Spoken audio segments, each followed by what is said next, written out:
দেশের জাহাজ নির্মাণ শিল্পে আবারও সম্ভাবনার দুয়ার খুলেছে। এরই মধ্যে $200 মিলিয়ন রপ্তানি আদেশ পেয়েছে বাংলাদেশ। শিল্প সংশ্লিষ্টরা বলছেন, বিশ্বজুড়ে পরিবেশ বান্ধব ও স্বল্প কার্বন নিঃসরণ জাহাজের চাহিদা দ্রুত বাড়ছে।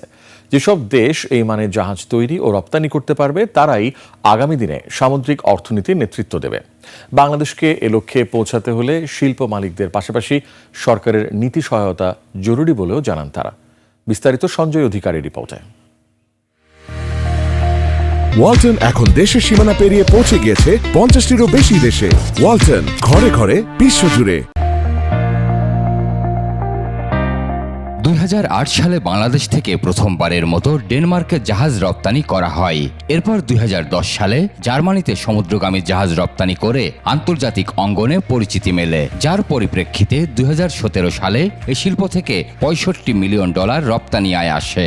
বিভিন্ন কারণে দেখা গেছে যে ইন্ডাস্ট্রিটার একটু ডাউনফল হয়েছে। ইদানিং আবার দেখা গেছে যে জিনিসটা রাইজ করছে, বাংলাদেশের দিকে অর্ডার আসছে। তবে এক দশকেরও বেশি সময় ধরে বৈশ্বিক মন্দা, কোভিড ও রাশিয়া ইউক্রেন যুদ্ধের প্রভাবে বিশ্বের অন্যান্য দেশের মতো বাংলাদেশেও স্থবির হয়ে পড়ে জাহাজ নির্মাণ শিল্প। সেই বাধা কাটিয়ে 2022 সালে আবারও জাহাজ রপ্তানি করে বাংলাদেশ। এরই ধারাবাহিকতায় চলতি বছরে $200 মিলিয়ন জাহাজ রপ্তানির আদেশ মিলেছে। বিদেশিরা তখন দেখে যে একটা কস্ট এফেক্টিভ প্রাইসেই চায়না, ইন্ডিয়া বা ইভেন ইস্টার্ন ইউরোপ বা টার্কিশ এই শিপইয়ার্ডস থেকে আমাদের কস্ট অনেক কম্পিটিটিভ। তো তখন বলে তাহলে আমরা বাংলাদেশে আসি।